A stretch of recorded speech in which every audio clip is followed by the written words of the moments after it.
বন্ধুরা আমাদের হলো 5 টন এসি গুলা সার্ভিসিং করা হইতেছে, মাস্টার সার্ভিসিং। আপনারা দেখতে পাচ্ছেন আমরা এই এসিটাকে এইমাত্র সার্ভিসিং করে নিয়েছি। এখন এই এসিটা খুলে নিয়েছি, খুলে নিয়ে আমরা সার্ভিসিং করতেছি। আউটডোর যে কন্ডেন্সারগুলো আছে, কন্ডেন্সারগুলো বাহির থেকে এবং ভিতর থেকে দুই সাইড থেকে আমরা পানি মেরে সম্পূর্ণ ক্লিন করে দিতেছি। আমরা এইখানে টোটাল হলো 2 4 5টা এসি আমরা সার্ভিসিং করে দিতেছি। আপনারা দেখতে পাচ্ছেন এখানে সম্পূর্ণ খুলে আমরা এক একটা করে সার্ভিসিং করতেছি আর এক একটা করে ফিটিং করে দিতেছি। আমাদের ওইখানে আরও দুইজন আছে, আরও দুইজন ওইখানে একটা লিকের কাজ করতেছে। 2 টন একটা জেনারেল এসির লিক হয়েছে, তাই লিকের কাজ করতেছে। আপনারা দেখতে পাচ্ছেন আমাদের এসিগুলা, সম্পূর্ণ এসিগুলো আমরা কাজ করতেছি। এখানে আমাদের ইলেকট্রিক লাইন 440 ভোল্টেজ, এইখানে 440 লাইন। খুব সাবধানের সহিত আমাদের কাজ করা লাগতেছে।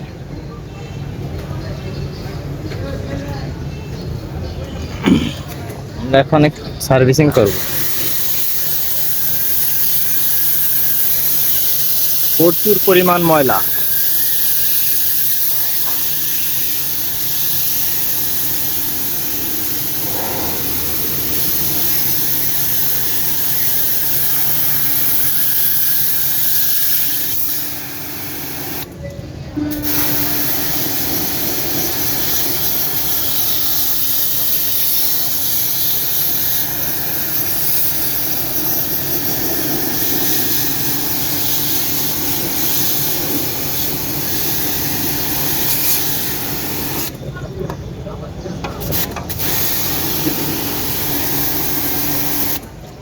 বন্ধুরা আমরা আউটডোরগুলো যদি ভালো করে ওয়াশ না করে দেই তাহলে আমাদের কিন্তু হাই প্রেশার উঠে যাবে। হাই প্রেশার উঠে আমাদের কম্প্রেসার টিপ করে ফেলবে, আমাদের ঠান্ডা হবে না।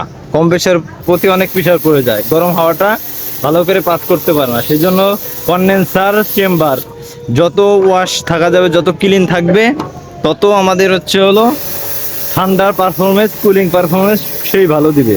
আমাদের এসিও লিক হওয়ার চান্স খুব কম থাকবে, আমাদের সার্ভিসটাও খুব সুন্দর দেবে। সেজন্য আমরা সুন্দর করে ওয়াশ করে দিতেছি যাতে সম্পূর্ণ ক্লিন থাকে কন্ডেন্সারগুলা।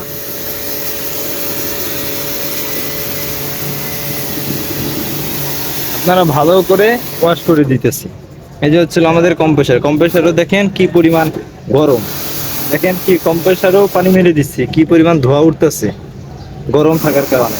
মানে কি আমাদের কম্প্রেসার হাই প্রেশার হয়ে বারবার টিপ করছে, টিপ করার কারণেই আমাদের ঠান্ডা হয় নাই, কম্প্রেসার ওভারহিট হয়ে ছিল, ওভারহিট হয়ে আছে, সেই জন্য এত পরিমাণ গরম।